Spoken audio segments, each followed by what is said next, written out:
नमस्कार, मैं हूं अविंद्र राठौर। आपका बहुत बहुत स्वागत है हमारे खास कार्यक्रम मीरा भाईंदर चुनावी संग्राम में। चुनाव की बात होती है, माहौल बनता है, लेकिन कार्यकर्ताओं की एक अलग सोच उभरी है। आज युवाओं का देश है।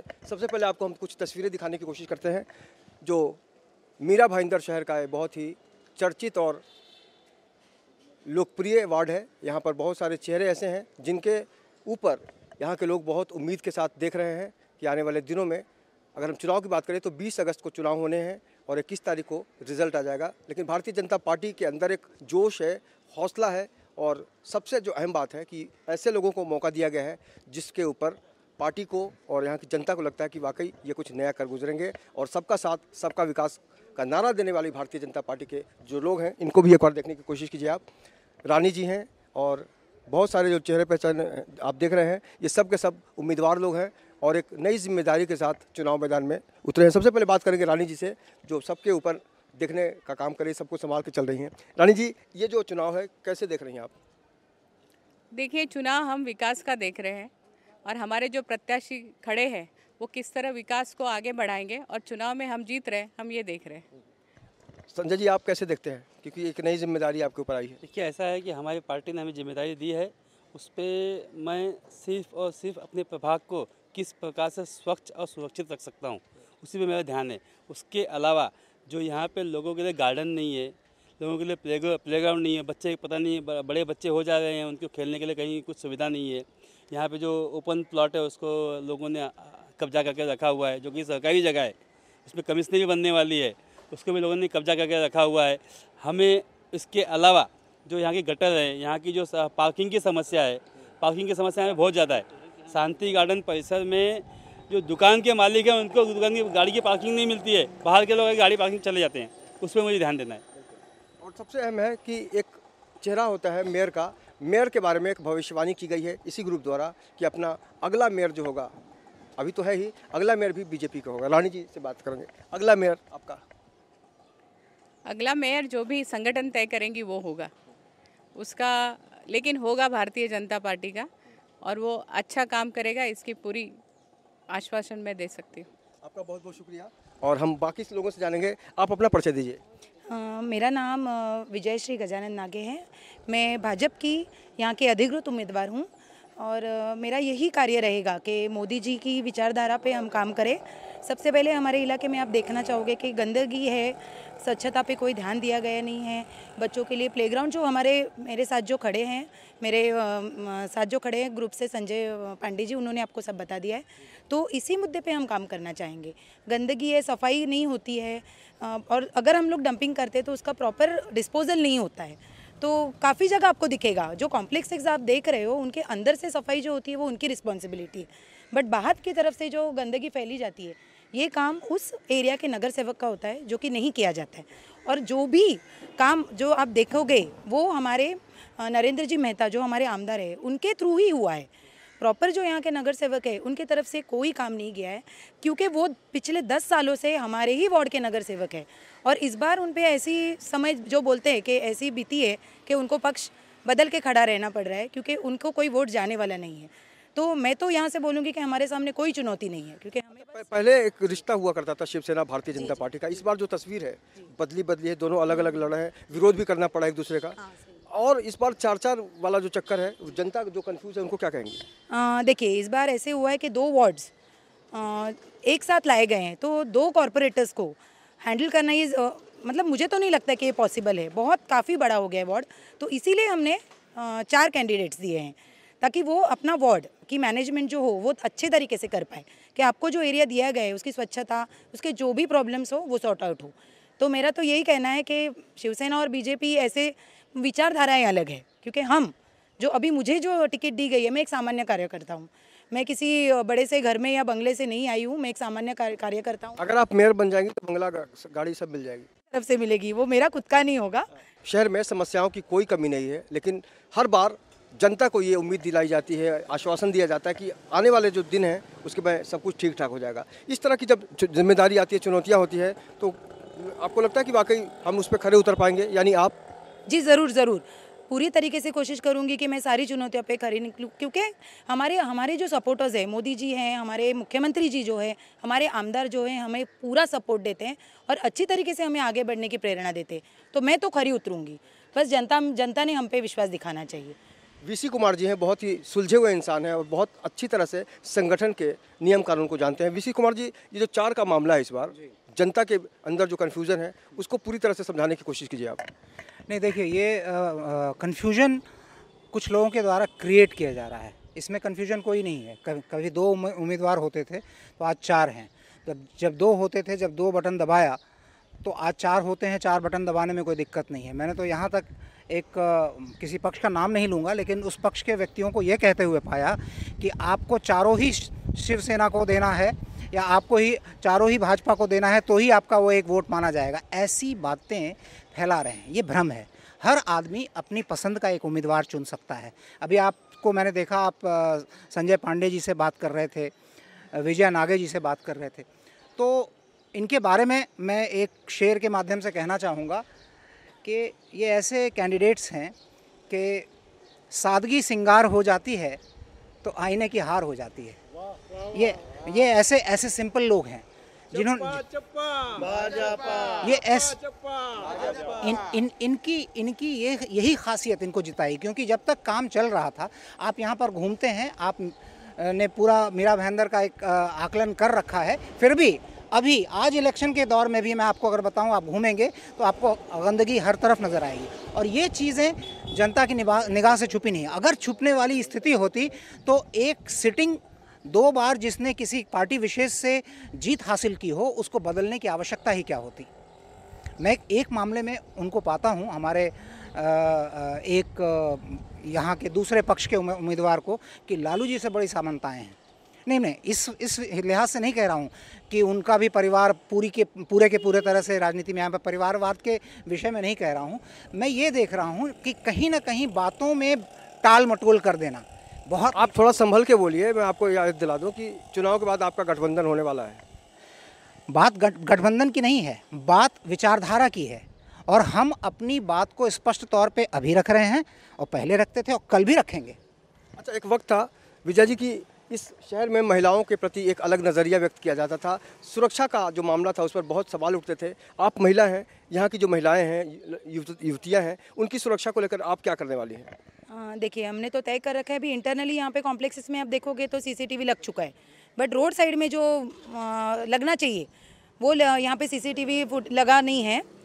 यहाँ पे महिलाओं को 8 या 9 बजे के बाद सुरक्षित पाया नहीं जाता है। चेन स्नैचिंग, फिर जो भी हो, यहाँ पे महिला सुरक्षित महसूस नहीं करती है।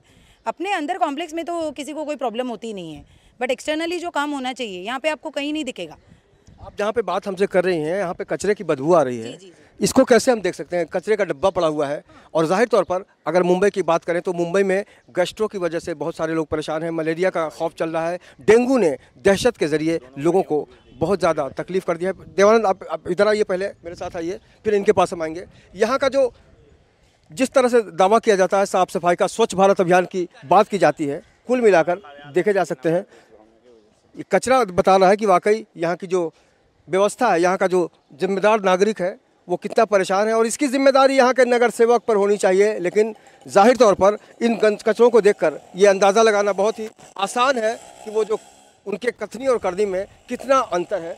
और यही वो लोग हैं जिनको उम्मीद है कि इस बार जनता इनको ऐसे मुद्दों को लेकर चुनने की कोशिश करेगी जिससे यहाँ के नगर सेवक जो अब तक कार्य करने में असफल रहे हैं, तो एक उम्मीद की बात है। तो अभी इनसे हम बात करते रहेंगे। फ़िलहाल वक्त हो गया है एक छोटे से ब्रेक का। ब्रेक लेना इसलिए भी ज़रूरी है क्योंकि यहाँ कचरा बहुत है, खासकर बदबू। तो देखते रहिए हमारा खास कार्यक्रम। ब्रेक के बाद बहुत जल्द मिलते हैं।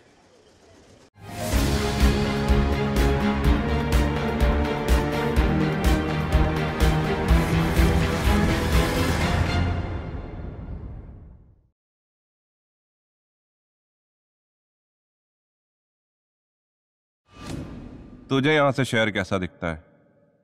बहुत बड़ा नजर आता है ये शहर। खुद को बड़ा करेगा ना तो वही शहर छोटा नजर आएगा।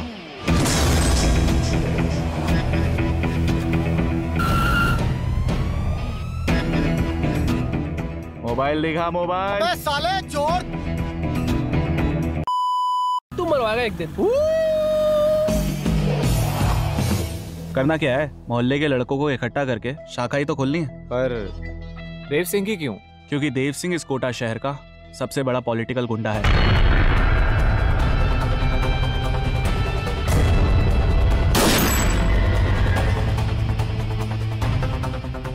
भौंक।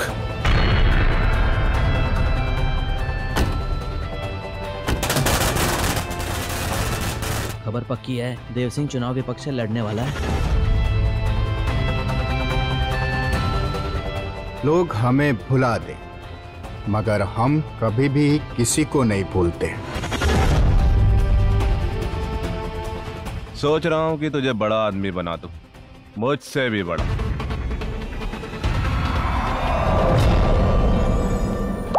नदी में पत्थर फेंकने से कुछ नहीं होता विष्णु, वो बस इतनी बड़ी नदी में डूब जाता है।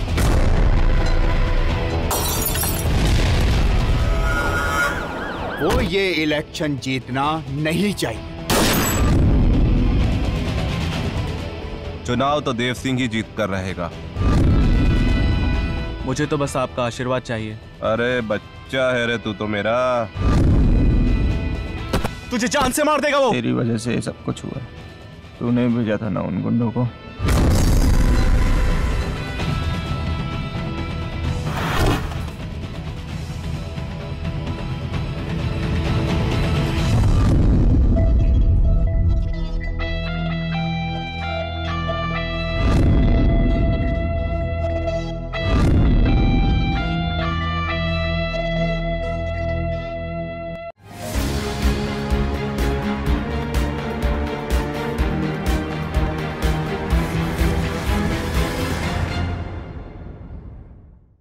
ब्रेक के बाद आपका बहुत बहुत स्वागत है। मैं हूं अवनिंद्र आशुतोष। आज हम बात कर रहे हैं मीरा भाईंदर चुनावी रण संग्राम की। संग्राम का मतलब ही युद्ध होता है, लेकिन यह इस बार उम्मीद जो है बदल गई है, तस्वीर बदल गई है। और आम आदमी को क्या लगता है ये तो जनता जानती होगी, लेकिन नेताओं को क्या लगता है, खासकर उम्मीदवारों के ऊपर एक चुनौती होती है, जिम्मेदारी होती है। विजय जी हैं, विजय जी, जब एक इस तरह की चुनाव में बहुत सारे लोग उम्मीदवार होना चाहते हैं, आपको तो खुशकिस्मत मानती हैं अपने आप को? ज़रूर ज़रूर, मैं अपने आप को खुशकिस्मत मानती हूँ कि मुझे उम्मीदवारी दी गई है, क्योंकि बीजेपी जो कि भारतीय जनता पार्टी की विचारधारा पे चलने का मुझे मौका मिला है, तो इससे बड़ा खुशनसीबी मुझे कुछ नहीं लगता है। संजय जी, आप अपने आप को कितना खुशनसीब मानते हैं? क्योंकि टिकट उम्मीदवार तो बहुत सारा होना चाहते हैं। बिल्कुल, देखिए ऐसा है कि जो मैं 7 साल जो पार्टी के लिए काम किया है, एक कार्यकर्ता के रूप में जो पार्टी ने मुझे आज विश्वास दिलाया है, मैं उसके लिए बहुत बहुत आभारी हूँ अपने अग्रणी का, अपने वरिष्ठ का। अगर हम समस्याओं की बात करें तो आपको क्या लगता है कि इस इलाके में सबसे ज़्यादा किस तरह की समस्याएं रही? इस इलाके में सबसे ज़्यादा समस्या ये है कि कचरा। देखिए आपके अगल बगल कचरा बहुत पड़ा होगा, शायद आप अगर देखेंगे तो। आपकी शक्ल बता रही है आप बदबू से परेशान हैं। बहुत ज़्यादा, मतलब मैं क्या बताऊँ, चल नहीं सकते हम लोग यहाँ पर। हम लोग यहाँ पर चल नहीं सकते हैं। महिलाएं बोलती हैं हमें कचरा कितना पड़ा है। अभी आप दूसरे रास्ते पर जाएंगे ना तो लोग कचरा रोड पर फेंक के जाते हैं। हमारे पंतप्रधान जी मोदी जी बोलते हैं आप नगर सेवक बनेंगे, फिर हम दर्शकों के बीच आएंगे और दिखाएंगे कि कितना परिवर्तन हुआ है। मैं आपको अपने नगर सेवक बनने के बाद 100 दिन का कार्यक्रम आपको बताऊंगा सर। 100 दिन में मैं क्या कर सकता हूं वो दिखाऊंगा मैं। 100 दिन में मेरा सिर्फ दो ही मुद्दा है मेरा, बस स्वच्छता और सुरक्षा। अच्छा, जो लोग चुनाव में झूठे आश्वासन देकर माहौल बना देते हैं कि सब कुछ अच्छा हो जाएगा, सब ठीक ठाक हो जाएगा, लेकिन आपके पास तो ऑलरेडी नारा है सबका साथ सबका विकास। अगर हम यहाँ के वोटरों की बात करें तो उनके साथ कैसा रिलेशन बन पाया है आपका? नहीं, वोटर देखिए ऐसा है कि मैं यहाँ पे 7 साल से बैठा हूँ, इसी प्रांगण में 7 साल से बैठा हूँ। यहाँ की जो जनता है उनसे मेरा 1 to 1 रिलेशन है और सभी मुझे चाहते हैं और सभी को बहुत खुशी है कि यहाँ के लोगों को टिकट यहाँ का एक रहवासी को टिकट मिला है। काफ़ी ज़्यादा उत्साहित हैं वो लोग। हम जब प्रचार करें डोर टू डोर जाके, लोग बोल रहे पांडे जी आपको टिकट मिला है, हम बहुत खुश हैं। अगर हम गिलबर्ट मेंडोजा की बात करें तो वो अचानक शिवसेना में आ गए, आपको लगता है कि उससे कुछ फर्क पड़ेगा? कोई फर्क नहीं पड़ेगा, उनका कोई जनाधार नहीं है। एनसीपी 0 होकर ख़त्म हो चुकी, 0। और किसी के जाने से पार्टी तो खैर ख़त्म हो गई, लेकिन हमें कुछ भारतीय जनता पार्टी कोई फर्क नहीं पड़ता। हम जो है सिर्फ और सिर्फ सबका साथ सबका विकास के नारा पे चल रहे हैं। मोदी जी के आदर्श पे मोदी जी ने जो काम किया है, देवेंद्र फडणवीस जी ने काम किया है, हमारे आमदार साहब ने आज तक मीरा भाईंदर में आज तक किसी आमदार ने काम नहीं किया है। हमारे मेहता जी ने 12,500 करोड़ का डेवलपमेंट किया है मीरा भाईंदर के अंदर, मेट्रो लाए। आरसीसी सड़क बनवाई, भाईंदर ईस्ट से दहीसर तक सीमेंट रोड का काम चालू होने वाला है, भाईंदर वेस्ट से सीमेंट रोड का काम चालू होने वाला है। ऐसी बहुत सी योजनाएं हैं। अब जाकर अगर मीरा भाईंदर पर घूमेंगे, सब जगह पे सीमेंट रोड बन चुके हैं। शिवाजी पुतला से लेके इस तरफ जयसल पार्क, भाईंदर वेस्ट, इधर पूनम गार्डन, सब जगह सीमेंट रोड का काम चालू हो चुका है। जख्मी इंसान की जब हम बात करते हैं, यानी तड़पता हुआ कोई छोड़ देता है सड़क पे दुर्घटना के बाद, तो समझा जा सकता है कि कितनी तकलीफ होती होगी इसे। जिस तरह से संजय जी बोल रहे हैं कि सब कुछ अच्छा हो गया है, लेकिन हमने देखा है कि बहुत सारी सड़कों पर, ये भी स्वीकार करेंगे, अभी भी बहुत सारे गड्ढे हैं। तो अगर हम सबका साथ सबका विकास की बात करते हैं, तो क्या आप आने वाले दिनों में ये गारंटी देना चाहेंगी लोगों को? ज़रूर, मैं ये गारंटी देना चाहूँगी, क्योंकि इसी मुद्दे पर हमको पहले आगे बढ़ना है। स्वच्छता, जो भी इंटरनली आपको रोड की जो कंडीशन दिख रही है, क्योंकि ये जो काम होता है इंटरनल बेसिस से, ये एक्चुअल काम कॉरपोरेटर का होता है, जिनके जहाँ यहाँ पे ध्यान दिया गया नहीं है। बिकॉज यहाँ के हमारे जो नगर सेवक है, वो खुद ही अपने आप को बिल्डर समझते हैं, अपने ही मन से कॉन्ट्रैक्ट देंगे, अपने ही ढंग का काम करवाएंगे, जो कि बहुत चीप होता है, क्योंकि उनके पता नहीं मुझे क्या सेटिंग होते हैं और क्या। तो भाई सामने वाले कॉन्ट्रैक्टर का जेब अगर आप पहले ही खाली कर दो, तो वो इसी तरह प्रति का काम देगा। अब समय बदला है, लेकिन एक ज़माने में कहा जाता था, कहावत है अंग्रेजी में, उसको हिंदी में कुछ यूँ समझा जा सकता है कि गुंडागर्दी की आखिरी सीढ़ी जो है वो राजनीति है। बड़ा अच्छा उदाहरण है। आप कैसे देखते हैं? आप तो बहुत सारे नए लोग आ रहे हैं पॉलिटिक्स में, अच्छे लोग आते हैं तभी अच्छा वातावरण बनता है। इन लोगों को देखकर क्या सोचते हैं आप? देखिए, मुझे ऐसा लगता है कि शिक्षा एक बहुत ही महत्वपूर्ण रोल प्ले कर रही है भारतीय जनता पार्टी के अंदर। हमने कोशिश किया है कि धीरे धीरे उम्मीदवारों को ऐसा चुना जाए जिनके अंदर शिक्षा हो, जो सामान्य परिवेश से आते हों, और ये हमारे पार्टी के लिए धीरे धीरे तरक्की का माध्यम बनता जा रहा है। शिक्षा जहां आ गई तो दूसरों को भी पढ़ाने की आपकी इच्छा होती है, और जब आप एक दूसरे से, तीसरे से ये शिक्षण का पूरा माहौल बनाते जाते हैं, तो आपको अपनी बात को रखने का एक सलीका आ जाता है। उस आए हुए सलीके से जो प्रगति होती है, उसका कोई सानी नहीं होगा। अभी तो भाजपा की असली उड़ान बाकी है। अभी तो नापी है मुट्ठी भर ज़मीन, नापने को सारा आसमान अभी बाकी है। ये चप्पा चप्पा भाजपा की जो बात है, इनके विरोधियों ने ये भी कहा था, एक ही भूल कमल का फूल। उनको क्या जवाब देंगे? अभी न जाना भूल, फिर से कमल का फूल। विरोधी तो देखिए, विरोधियों का तो धर्म होता है। उनको क्या कहना चाहेंगे आप? विरोधी कुछ भी बोल सकते हैं, विरोधी को कहने के लिए कुछ बचा ही नहीं है। लोकतंत्र में स्वच्छ वातावरण के साथ साथ एक बढ़िया विरोधी भी होना चाहिए, आलोचना करने वाला होना चाहिए। जी बिल्कुल, आपकी बात से मैं सहमत हूँ, लेकिन अगर विरोधी के पास, विरोधी ने कुछ काम किया होता तो सब ये थोड़ी बोलते थे, तो अपनी बातें गिनाते थे वो लोग कि हमने ये काम किया, हमने ये काम किया, हमने ये काम किया। हम चिन्ह तक के बोले ना कि हमने ये काम किया 3 साल के अंदर, मोदी जी ने ये काम किया 3 साल के अंदर। हम जनता के बीच भी जाएंगे, जनता की प्रतिक्रिया भी लेंगे कि 5 साल में उसने जो उम्मीद की थी, उसको जो आश्वासन का क्या लड्डू बोलते हैं वो दिया गया था, उसके बावजूद आज वो क्या सोचती है जनता। आप कुछ बोलना चाह रहे हैं? जी, मैं एक ही वाक्य बोलना चाहूँगी कि कमल का फूल हमेशा कीचड़ में ही खिलता है, फिर भी वो अपनी श्रेष्ठता सिद्ध करता है। और सारे लोग हैं। हाँ, आप क्या बोलना चाहेंगे? हमारा ये बोलना है कि एक ही परिवार से सेना ने 5 टिकट दिया, और इधर माँ बेटे को दिया, इधर हस्बैंड वाइफ हैं, और एक ही परिवार में 3 भाइयों को टिकट, दोनों उनकी औरतें को टिकट। तो क्या सेना में कार्यकर्ता नाम की चीज़ है ही नहीं क्या हमारी? ये तो आप इसलिए बोल रहे हैं कि गठबंधन नहीं हुआ है। नहीं सर, हमारा ज़मीनी कार्यकर्ता को अगर हम लोग एक ग्राउंड लेवल के कार्यकर्ता हैं, और हमारे अगर ग्राउंड लेवल को कार्यकर्ता को पार्टी हमारी टिकट देती है, तो हमारी पार्टी का सबसे बड़ी विशेषता है। अगर सेना के पास कैंडिडेट होता तो एक ही परिवार में 5 टिकट नहीं देता। मीडिया में भी हमने बहुत दुख के साथ कहना पड़ा कि मीडिया में भी कुछ ऐसे लोग आ गए हैं, जिस तरह से नगर सेवक चुन तो जाते हैं, काम नहीं करते। मीडिया में जो गंदगी आ गई है, उसके लिए कभी कुछ सोचा है आप लोगों ने? नहीं, देखिए, मीडिया के बारे में मैं कुछ कहना नहीं चाहूँगा कि वो मेरा विषय। ये मानते हैं कि गंदगी आई है? गंदगी तो है, देखिए गंदगी तो है, लेकिन मैं वो नहीं बोलना चाहूँगा, क्योंकि चुनाव का माहौल है।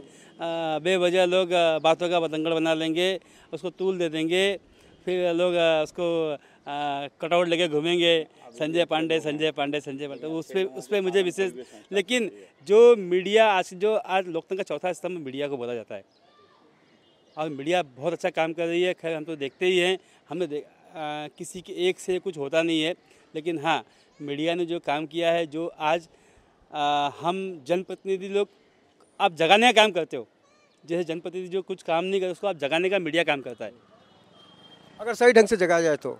अभी हाँ जी, जैसे कि अभी आपने एक कचरे का ही, यहाँ जहाँ खड़े हैं, आपने एक कचरे पे ही ध्यान दे दिया, तो ये तो जरूर हो जाएगा कि हाँ सामने वाले को ये लगेगा कि वाकई में मेरे एरिया में कचरा है। तो ये पूरे जब ये शो जब हमने शुरू किया था तो काफ़ी सारे लोग यहाँ पर खड़े थे, अभी सब भाग गए हैं बिकॉज ऑफ ये बदबू है, लेकिन हमें तो झेलना पड़ता है आपके लिए। अभी आपसे जानना चाहेंगे, आप इस चुनाव में क्या स्पेशल क्या देख रहे हैं? इसके पहले मीडिया समाज का एक आईना है और समाज की सच्चाई को आपको ही बताना है। वो तो उस पर कभी और बात करेंगे, अभी इलेक्शन से जुड़ा मामला है। का जो माहौल है उसके बारे में मैं यहाँ का बूथ प्रमुख हूँ, अध्यक्ष हूँ, मेरा नाम कल्याण पाल है। आपने कंपटीशन की बात कही है, कंपटीटर की बात कही है। कंपटीशन उसी से होती है जो कोई बराबरी में हो। आज के माहौल में हमारे बीजेपी के बराबरी में दूसरा कोई दिखता नहीं है। ये नंबर एक बात हो गई। दूसरी बात, माहौल की बात करते हैं, हम ज़्यादा कुछ बोलना नहीं चाहते हैं। बीजेपी चलती है एक स्वच्छ विचारधारा से और एक बहुत ही बारीक स्ट्रेटेजी से। हमें ना कहीं पसीना बहाना पड़ता है ना पड़ेगा, और ये स्ट्रेटेजी जो बीजेपी की है यही सब देश को जिताती है। और वही स्ट्रेटेजी जो नरेंद्र मेहता जी से, मोदी जी से आई है, नरेंद्र मेहता जी से आई है, वो स्ट्रेटेजी को हम फॉलो कर रहे हैं। और हमें देखना नहीं चाहिए कि हमारे कैंडिडेट जीतेंगे या नहीं जीतेंगे। रिज़ल्ट आपके सामने है और 20 तारीख के बाद रिज़ल्ट आपको मिल भी जाएगा। तो हम इस माहौल को, जहाँ तक इन्होंने परिवारों की सुरक्षा की बात कही है, इन्होंने स्वच्छता की बात कही है, इन्होंने बच्चों की सुविधाओं की बात कही है, ये सारी चीज़ बहुत बेसिक चीज़ें हैं जो हम इस स्ट्रेटेजी को फॉलो करते हुए निकलेंगे और बीजेपी उस चीज़ को ज़रूर आगे बढ़ाएगी, इसमें हमारा विश्वास है। Thank you. तो चुनावी माहौल में इस तरह की बातें होती रहती हैं, लेकिन एक दोनों से दो अभी हमारे साथ कैंडिडेट हैं, इनसे हम जानना चाहेंगे क्योंकि मौलिकता में बहुत कुछ छिपा होता है। एक ओरिजिनल आइडिया कुछ आपका है जो सबसे अलग हो आपका, जिसको सुन के आपको जो सब जो बोलते हैं उससे कुछ अलग आपने कुछ सोचा है? अलग मतलब मैं पहले तो यहाँ पे काफ़ी ऐसी महिलाएं हैं, दोनों वर्ग की है, उच्च शिक्षित है और जो बिल्कुल भी पढ़ी लिखी नहीं है। तो उन महिलाओं के लिए मैं कुछ करना चाहूँगी। ये मेरा खुद का एक बोलते हैं ना कि जैसे एम है कि जब अगर मैं चुन के आती हूँ तो मुझे पहले महिलाओं को एक छोटा उद्योग जिसकी जैसी कैपेसिटी हो, क्योंकि मेरे पास 2 ग्रुप बने हुए हैं ऑलरेडी कि जो महिला उस क्षेत्र में प्रशिक्षित है तो वो अपना नॉलेज देना चाहेगी, और एक वर्ग ऐसा है कि जो वो नॉलेज लेना चाहेगी। तो मैं महिलाओं को सक्षम बनाना चाहती हूँ। और अगर मेयर बन गई तब तो और मजा आएगा आपको। देखिए, मेयर बनना नहीं बनना ये मेरे, अगर बन गई तो, अगर हाँ अगर है तो फिर तो बहुत कुछ करना है, सबके लिए करना है, महिलाओं के लिए नहीं, मेरी सारी जनता के लिए मुझे करना है। ये जो फीलिंग है ये युवाओं की फीलिंग है कि सबके लिए करना है। आज पार्टी में सबसे जो अहम समस्या के तौर पर हम महसूस करते हैं, अपने वोटर को भी ढंग से लोग नहीं मिलते, फ़ोन भी नहीं उठाते। संजय जी, आपने भी इस चीज़ के बारे में सुना होगा कि मतलब निकल गया तो पहचानते नहीं। बिल्कुल। इसको आप युवा होने के नाते सब महसूस कर चुके हैं। आप क्या करेंगे जीतने के बाद? आपका कुछ अनोखी सोच है आपकी? ऐसा है, जीतने के बाद जो हमारे यूथ है यहाँ पर, उनके पास कोई स्कोप नहीं है, कुछ उनके लिए कुछ रास्ता नहीं है, लाइन नहीं है। मैं ये चाहूँगा कि उनको यूथ को कुछ यूथ के बेनिफिट के लिए कुछ काम हो, यूथ के बेनिफिट के लिए कुछ काम हो, और उस यूथ के ऊपर मैं काम करना चाहूँगा मैं जी। तो यूथ के लिए काम करना चाहेंगे, खुद युवा हैं, युवाओं को बहुत ही उम्मीद के साथ दुनिया देख रही है क्योंकि 65% युवा हिंदुस्तान में है। आप बताइए, इधर युवा है, आप भी युवा हैं, आपको क्या लगता है इन लोगों के मैदान में आने से कुछ फ़र्क पड़ेगा? अभी कैसा है, मोदी इंडिया में जो यंग जनरेशन है मोदी इंडिया पे काफ़ी ट्रस्ट करती है, और ख़ास करके जो ये मीरा भाईंदर जो हमारा एरिया है, मीरा रोड में जो प्रत्याशी खड़े हैं उन पे जो यंग जनरेशन है फुल सपोर्ट करती है, और लोगों को ये विश्वास है कि बीजेपी काम करके देगी, एजुकेशन में, इन सफाई में, हर जगह।